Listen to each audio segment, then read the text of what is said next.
NSSുമായി ബന്ധപ്പെട്ട ഒരു പ്രധാന വാർത്തയുമായിട്ടാണ് RR ടോക്സ് എൻ്റെ പ്രേക്ഷകരുടെ മുന്നിലെത്തുന്നത്. RR ടോക്സിലേക്ക് എല്ലാവർക്കും സ്വാഗതം. വീഡിയോ ഇഷ്ടപ്പെട്ടാൽ ദയവായി ചാനൽ സബ്സ്ക്രൈബ് ചെയ്യാനും വീഡിയോ ലൈക്ക് ചെയ്യാനും കമൻറ്റ് ചെയ്യാനും ഷെയർ ചെയ്യാനും മറക്കരുത്.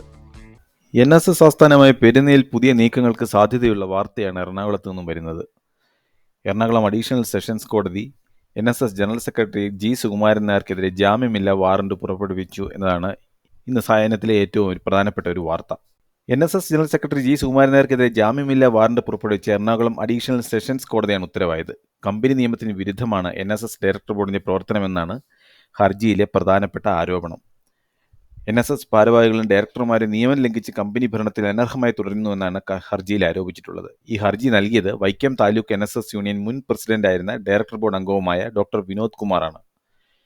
NSS നേതൃത്വം കമ്പനി രജിസ്ട്രാർക്ക് നൽകിയ രേഖകളെല്ലാം തന്നെ കൃത്രിമമാണെന്നും നിയമസാധുതയില്ലെന്നുമാണ് ഹർജിയിലെ ആരോപണം.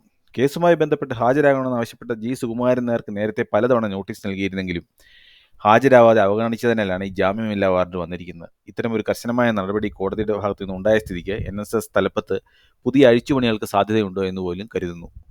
എന്തായാലും കൂടുതൽ വിവരങ്ങൾക്കായിട്ട് നമുക്ക് കാത്തിരിക്കാം. NSSന്റെ ഭാരവാഹികളെ പ്രത്യേകിച്ച് സുകുമാരൻ നായർക്കെതിരെ കടുത്ത ആരോപണങ്ങൾ ഇതിനു മുമ്പും ഉണ്ടായിട്ടുണ്ട്. എന്നാൽ ശക്തമായ നിയമ നടപടികളോ മറ്റു പ്രവർത്തനങ്ങളുമായിട്ടൊന്നും ആരും പോയിട്ടില്ല എന്നാണ് വാസ്തവം. ഈ വിഷയത്തെ തുടർന്നുണ്ടാകുന്ന നടപടികൾ എന്തൊക്കെയാണെന്ന് നമുക്ക് കാത്തിരുന്ന് കാണാം. എന്തായാലും പെരുന്നയിൽ എന്തൊക്കെയോ ചീഞ്ഞു നാറുന്നുണ്ട് എന്ന കാര്യത്തിൽ സംശയമൊന്നുമില്ല.